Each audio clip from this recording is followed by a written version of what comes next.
Cheers. How you doing, man? I'm good. How you doing? I'm doing fine, actually. I don't think I'm having quite as busy a week as you, though. Yeah, pretty busy week. It also didn't help me get absolutely twatted last night. Uh, it's- Anything to celebrate? uh, no, I was just playing. I was playing at this charity thing, and my girlfriend came, and we got dressed up and drank lots of cocktails. And I can't. When I was in my early 20s, I could drink like endlessly and work all day the next day and drink all night and get up I mean it's just I don't need to tell anyone this, but everyone already knows, but I can't do it anymore. Can't do it anymore. It's just like You're, I find that hangover is too brutal. you're only 30, mate. Come on.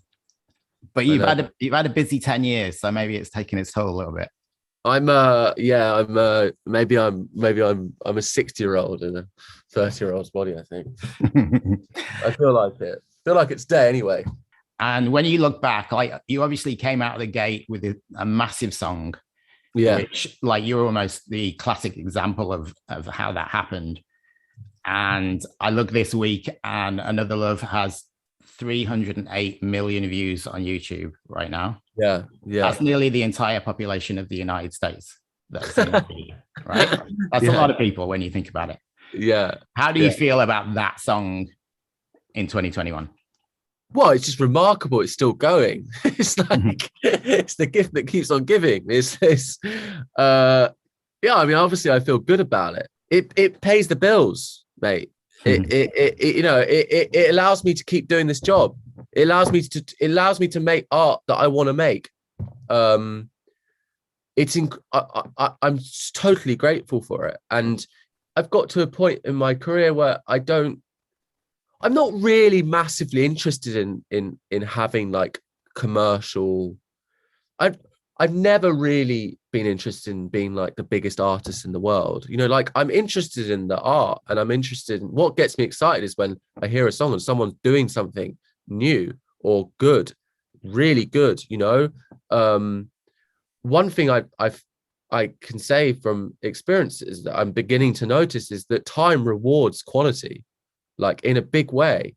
My advice to young musicians is just don't chase the now, chase the quality, because you might not immediately get rewarded for it, but over time, like those are the artists that tend to have careers, and they're still around, and their songs are still streaming. And I've been so fortunate in the sense that a new generation of people are coming to my music, and it when I put my first album out, I didn't even know Spotify was a thing. It was like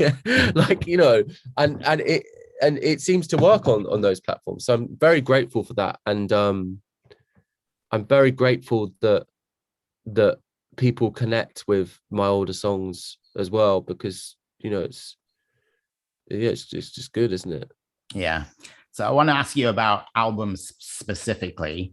Yes. If somebody had never heard Tom Odell, which song or album would you want them to go and listen to first? Well, I don't know about album. I don't know. I'd say, I don't know. I mean, I'd say there's certain songs I've got. I feel like I hit. You're just throwing darts against the board, and you try and get as close to the bullseyes every time, and quite often you're lucky if you get in that ring outside the bullseye, but sometimes you miss completely and it hits the wall and it just drops down, and then obviously you can't beat yourself up too much about it. But I don't know, there's a few songs I'm proud of. Like on the second album, there's a song called Somehow, which I don't know how many people know that song. It's kind of at the end of that album, I think. But I'm really proud of that song. And I think on this album Monsters, like I'm really proud of the song Money, because like I felt like, I don't know, I mean, like I'm really proud of the writing on this album. There's also a song called Streets of Heaven on this album Monsters, which I feel like is one of my best songs I've ever written. Like, I don't like, I think it, as a songwriter, I think it, like, music and lyrically is really good. But, you know, but that's my taste. And, like, you know, sometimes the song I think people are going to connect to the most, like, no one really gets it. And there's sort of like, that's the great thing about music, you know. And sometimes you make songs and, you know, they don't, you know, you think it's crap and people seem to like it, and you're like, I think it's dreadful. What about other artists? I want to ask you about, what's an album, like a classic album, that you think everybody needs to hear at some point during their life? Oh, wow.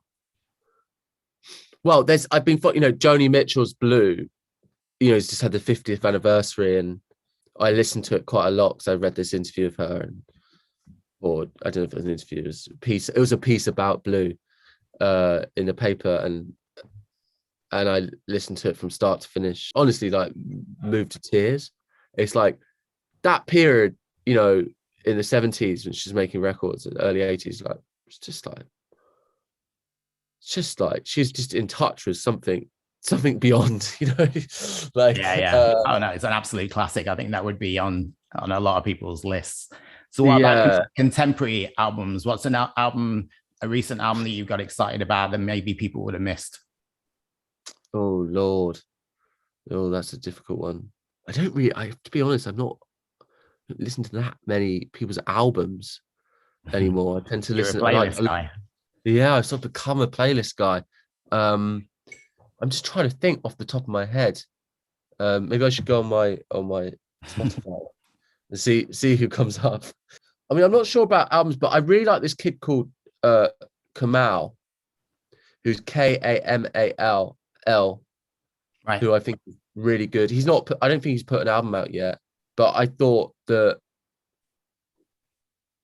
he was really impressive. Is there anybody that you've heard that you want to take on tour with you? It's always a bit awkward, that, isn't it? Because I'm always a bit like, I don't want anyone ever to think that, like, I think they're small enough to go on tour, tour with me. Do you know what I mean? It's like, would you like to go on tour with me? It's like, I don't know. They'll probably sell just as many tickets as me. So I don't know how you gauge that. But yeah, just someone just starting out. Well, there's a girl actually that I've been working with a bit, who's literally, I haven't looked, but I don't even know if there's any music of hers online yet, but she's just starting out, and for a friend of a friend, got talking to her, and we've been working together a bit, and she's phenomenal. She's called Rosie Shaw. It's like, I think she's going to do some big things. She's really, really good singer and wonderful songwriter. And I tell you, actually, someone that I would like to play shows with, but also I think is really, really good, is Benjamin Francis Leftwich. Yeah, and he's become a friend of mine. Well, we've been friends for years. We've known each other for years, and he's also become a friend, and we've done some work together. And he's an inspiring guy. I think he is one of the great lyricists of today, and is gonna. I think he's going to be an important songwriter in the next 20 years, and it has been already. You know, I think I don't know. I've just been very impressed. Working with him, I was really blown away. And cool. as a writer, yeah. All right, great, nice chatting to you, mate. Yeah, you too, and I look forward to seeing you when you get over here. Yeah. All right. Take care, man. Bye. Bye.